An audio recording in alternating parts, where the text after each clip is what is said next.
everyone, welcome back to my channel, or if you're new here, hello, my name is Catie, and I just kind of talk about everything, lifestyle. I really am into health and wellness, which is where today's video is going to go. I am going to be telling you about the time I interviewed Virgie Tovar. If you're unfamiliar with Virgie Tovar, she is a fat activist who is big in this growing movement of people who want to celebrate body positivity and health at every size. This interview that I did with her was part of a class I was taking last quarter. It was a class on reporting the news, and my beat that I focused on was women's health. So I did a couple stories on Planned Parenthood and sexual education.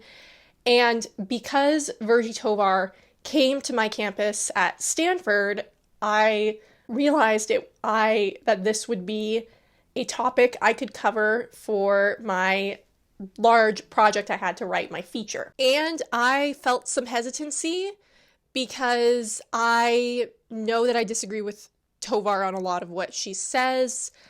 I think she passes off all food is good food too casually and is a bit, I think there needs to be more of a balance between love your body, respect yourself, but that goes with eating healthily and taking care of your body. It's as simple as that. And I'm someone who wants everyone to be healthy and happy. And I think there's a balance there between having enough love for yourself and respect for yourself and respecting your body enough to take care of it properly. So I was initially kind of hesitant, and I brought it up to my teacher who used to be a correspondent in the Middle East, and she's like, well, do you think I agreed with all of the terrorists I had to interview? So today I'm going to be sharing with you the article I wrote. It was never published, but it was intended for publication. I wrote this with the knowledge that it could be published. And part of my guilt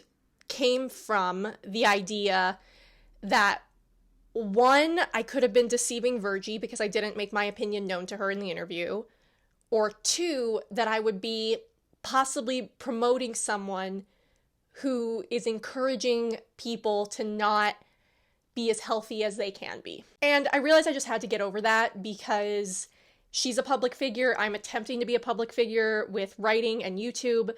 So I'm going to share what was written for publication. Honestly, one of the main reasons it wasn't ever publicized was because a lot of systems shut down right around the time it was due to the coronavirus. But yeah, so Virgie, if you're watching this, I know we spoke over the phone, but this is the article I wrote. And I'm gonna give a little more of my personal perspective in this video because I wrote this article without it. I wrote this article very much presenting both sides, but not really letting my opinion seep in at all. Okay, let's go. Virgie Tovar's new podcast is an experiential podcast, best enjoyed with a snack and a journal by your side to reflect on the messages of the podcast afterwards. And for members of the, quote, Rebel Eaters Club, as her podcast is titled, all food is good food, with the one exception for food allergies. Suggested snacks include Oreos, pecan pie, and mochi.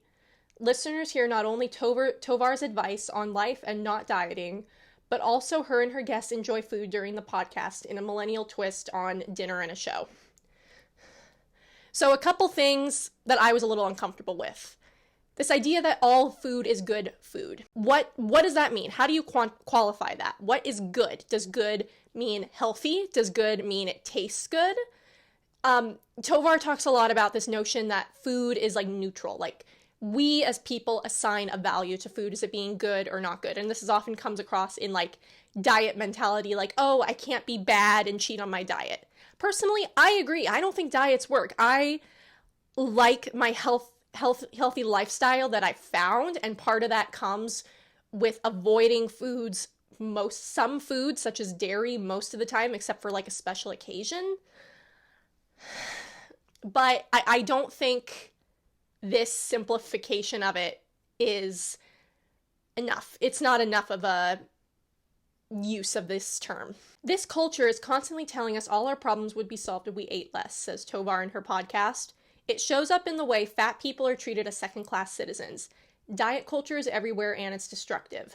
Again, let's not treat people like shit. I don't think fat people should be treated as second-class citizens, but at the same time, oftentimes being overweight is indicative of a health issue. And I mean significantly overweight. I'm overweight, technically. Like for my BMI, for my body size, I'm about 5 pounds overweight still, and I'm trying to lose it.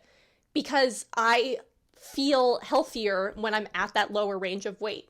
And I agree that like diet culture is everywhere, but I'd also say health and wellness, which people have said is like a second phase of diet culture. I think it's actually a lot more positive. I think health and wellness culture is encouraging people to be healthy emotionally, spiritually, and physically. And I don't think just dismissing everything in the name of losing weight is appropriate. I just got a text about my medication. Okay. Tovar refers to herself as a fat activist, and those familiar with her work are used to the brash feminism mixed with advocacy to eat and move for pleasure, not with the goal of changing one's body shape. I think that's good. The eat and move for pleasure. But within reason. As Tovar explained, she came to fat activism after a childhood struggling with her weight and later realized there was a widespread trend of fat people being mistreated by other people, especially those in the medical establishment. When you're a kid, you don't really have critical thinking skills, so I took what they said at face value, Tovar says, referring to advice that she stop eating to lose weight. This contributed to Tovar's emphasis on personal advocacy when interacting with doctors and the medical establishment. Okay, again, don't mistreat someone because they're overweight. However, doctors are specifically trained on these issues. And in the interview, Virgie told me about this case of a woman who had like a huge tumor or something, and she ended up, and people just dismissed it because she was overweight for years. And I actually read a story about it. It was in Cosmo recently. Yes, I love Cosmo. I love trashy magazines. And I just want to say a good doctor will look at everything, but that includes weight, and that can't be dismissed.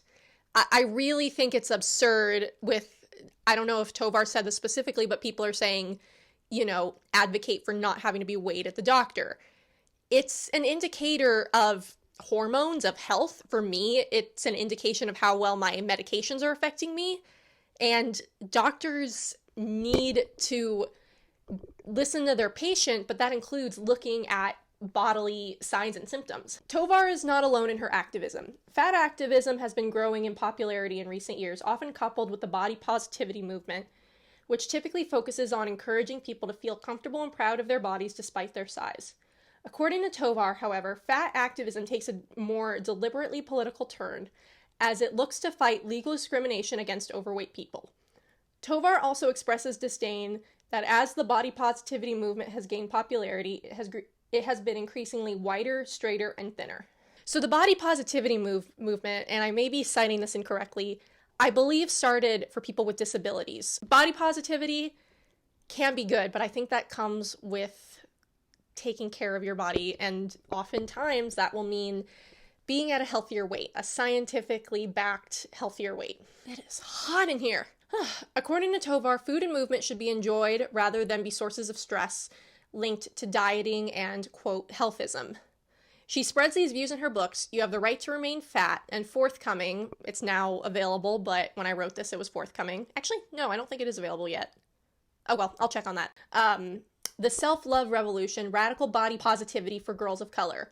Her upcoming book, to be released on May 1st, okay, it's not available yet, particularly addresses the connections between fat activism and feminist and minority activism. Tovar believes that fat activism is intrinsically linked to activism on behalf of feminism and people of color.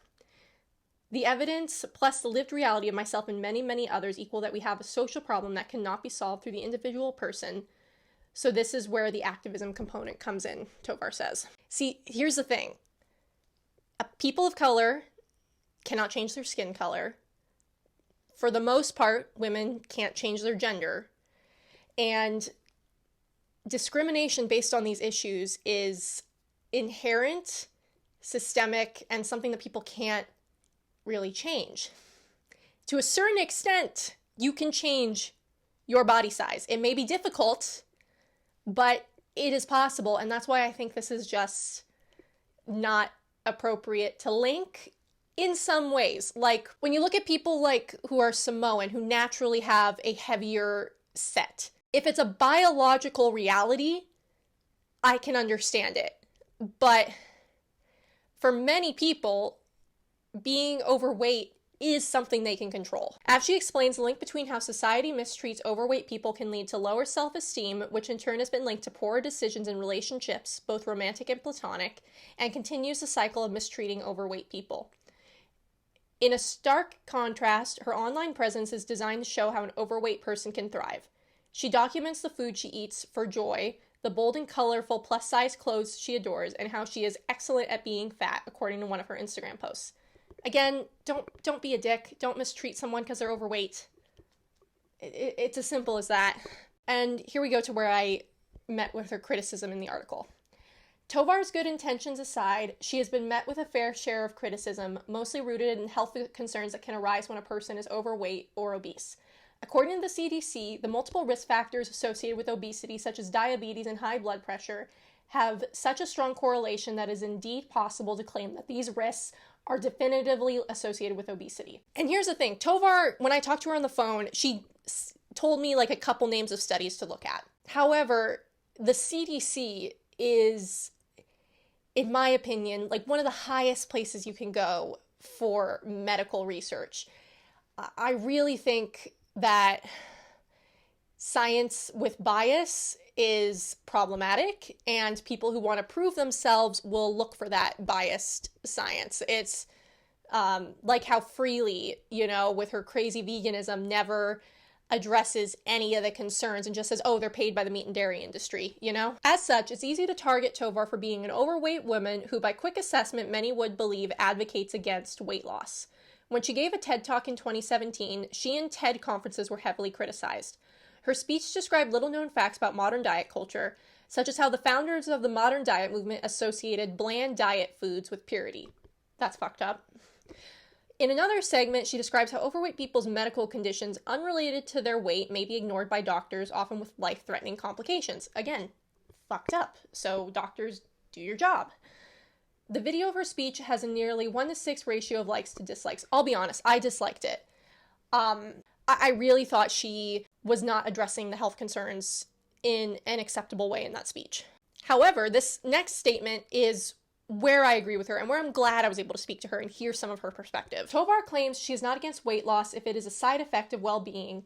Rather, she combats diet culture and the, quote, the way fat people are treated by society. And I'll be honest, I wrote that really hoping that's the case. I don't know what her inner thoughts are, but that was the idea I got from interviewing her for like 40 minutes over the phone. Tovar's critics, however, have stated that they want all people to be respected regardless of their size. As Tovar has found her online footing, so have critics of her beliefs. For example, YouTubers and personal trainers Michelle McDaniel and Alan Roberts have responded to Tovar's videos on their YouTube channels from their perspective as health professionals. I love both their channels. I'm biased. I am biased. I will admit it. I love CrossFit. I love healthy recipes. And I'm trying to get in the best shape I can. And I think my mentality of treat people right, but encourage them to be healthy is, I admit, I don't think it's problematic, the way I'm approaching it with that mindset. There's a typo in here. They both have expressed or have concerns over the prominence of fat activism and how it can lead to a potential slippery slope for people to not address the potential health impacts of being obese, yet maintain the importance of treating people with dignity and respect. 100% agree. Alan Roberts, for example, is known for his YouTube channel Every Damn Day Fitness, where he approaches fitness with a brash, straightforward approach. He brings health consequences of weight gain into the limelight and made a video correcting an article Tovar released encompassing her body positivity checklist. You cannot escape the biological facts that being obese is unhealthy for you, Roberts said in the video. Negative body talk is anything that talks against the health and longevity of your body. We need to start seeing it that way. Negative body talk is a reference to the article Tovar authored, assuming that negative body talk refers to feeling shame about the size of one's body. 100% agree. No, don't feel ashamed of your body if you are overweight or excessively overweight to an uncomfortable position, but use that as fuel to want to better yourself health-wise. As both sides are vocal, we can question whose voices are being heard at institutions. Tovar has spoken at Stanford University twice in the last 2 years and frequently speaks across the country. And the reason I have this line saying commentary from those who invited Tovar to speak on campus is unavailable is because the week this was due, campus was in the process of shutting down and kicking people off. And I wasn't able to reach them, and my teacher in this journalism class made the exception, saying, given the circumstance, if you want to put in a line such as this, that's okay. At the same time, however, these institutions are still offering platforms to those who disagree with fat activists such as Tovar. Stanford is conducting studies as longitudinal Well for Life program with the goal of, quote, improving and sustaining health and well-being globally. The study is focusing on a variety of factors both biologically and psychologically to best enhance overall health rather than solely focusing on weight. Regardless, Tovar is continuing to spread her message and love of food nationwide. The conversation about diets is ever evolving, but members of the Rebel Eaters Club will surely continue to enjoy their food despite what any dietitian or doctor may say. Yeah, so that's that. That's an article I wrote. Again, I don't know if Virgie Tovar is going to watch this, but her name's going to be in the title, so who knows. But I appreciate that she spoke to me, and I appreciate that I got to hear a different perspective. But who are we if we can't offer our own criticism of it? Yeah, so that's going to be it for this video. I appreciate you guys watching it. And I want to say again, it's worth looking into both perspectives before forming your own opinion. And I'll see you guys later. Bye.